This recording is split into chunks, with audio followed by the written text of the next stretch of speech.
Friends, today we are going to study tax planning in respect of managerial decision. ठीक है, we know what is tax planning. Tax planning is legally reduction in tax liability. जब हम legal way में अपने tax liability को reduce करते हैं तो उसको हम टैक्स प्लानिंग कहते हैं. हम ये टैक्स प्लानिंग, टैक्स अवॉइडेंस और टैक्स इवेजन में पढ़ चुके हैं. ठीक है, तो next is what is tax planning in respect of managerial decision. Managerial decision का मतलब है कि हम अपने डिसीजन में, what decision in terms of assets, हम क्या डिसीजन लें इन टर्म्स ऑफ एसेट्स, उसको यहाँ पे कहेंगे मैनेजरियल डिसीजन. ठीक है, कि हमारा जो टैक्स है वो सेव हो सके.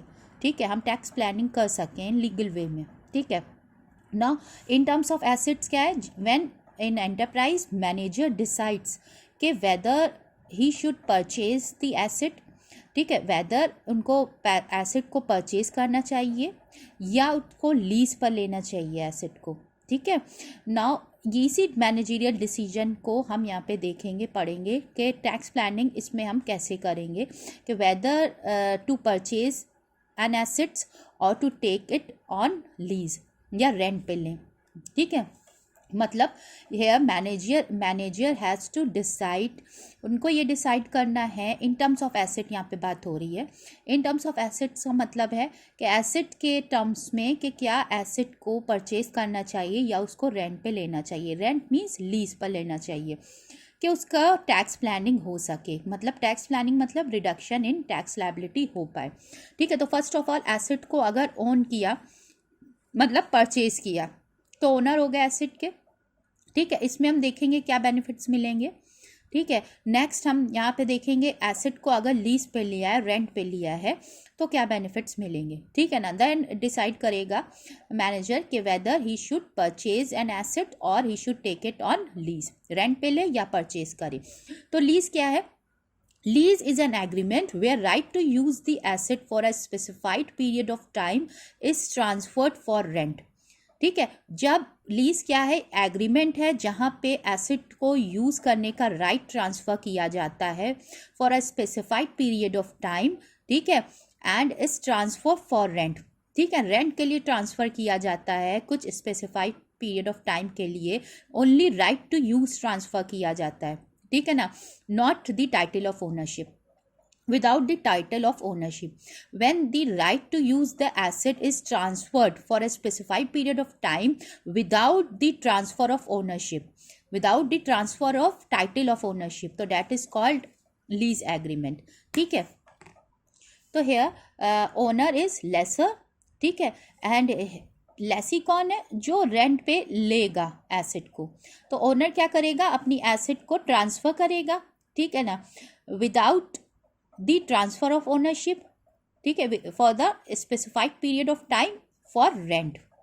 ठीक है, without the transfer of ownership, only right to use जब ट्रांसफ़र किया जाता है for rent for a specified period of time without the transfer of title of ownership, तो that is called lease agreement. ठीक है ना.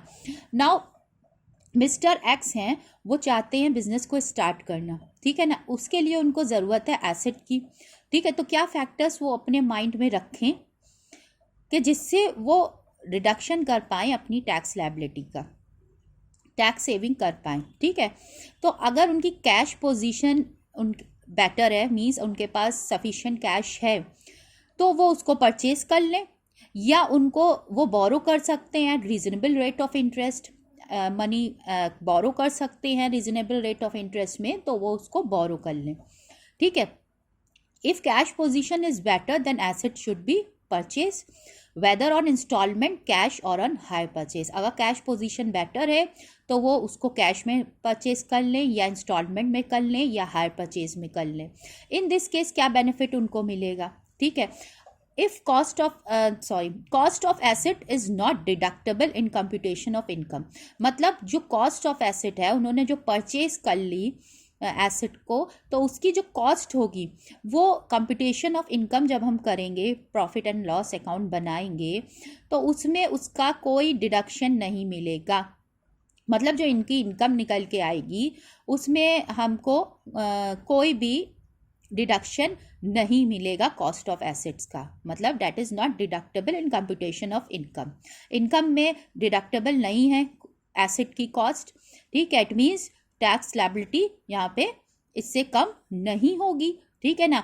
Next, interest is deductible. Suppose उन्होंने money borrow किया, उस पर उनको इंटरेस्ट देना पड़ रहा है टू परचेज एन एसेट, ठीक है। तो उस पर जो इंटरेस्ट देना पड़ रहा है वो डिडक्टेबल है, उसको हम इनकम में से डिडक्ट कर लेंगे, ठीक है ना। तो यहाँ पे टैक्स जो है लायबिलिटी यहाँ पे कम हो जाएगी, इंटरेस्ट डिडक्टेबल है, ठीक है ना।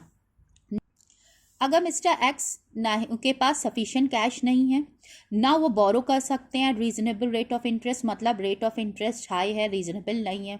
रीजनेबल होता तो बोरो कर लेते। देन उनके पास क्या ऑप्शन है, उनके पास सफिशिएंट कैश नहीं है कि वो उसको परचेज कर लें, या उनके पास borrow at reasonable rate of interest भी वो नहीं कर पा रहे हैं, ठीक है। Then take asset on lease, then asset को वो रेंट पे ले सकते हैं, ठीक है ना। तो अब इसमें इनको क्या बेनिफिट मिलेगा। First of all, deduction for rent is allowed, मतलब जो ये रेंट पे लेंगे तो रेंट का जो अमाउंट होगा वो डिडक्शन में अलाउड है, ठीक है ना। इनकम में से हम उसको डिडक्ट कर सकते हैं। What amount of rent is deductible in computation of income, ठीक है ना।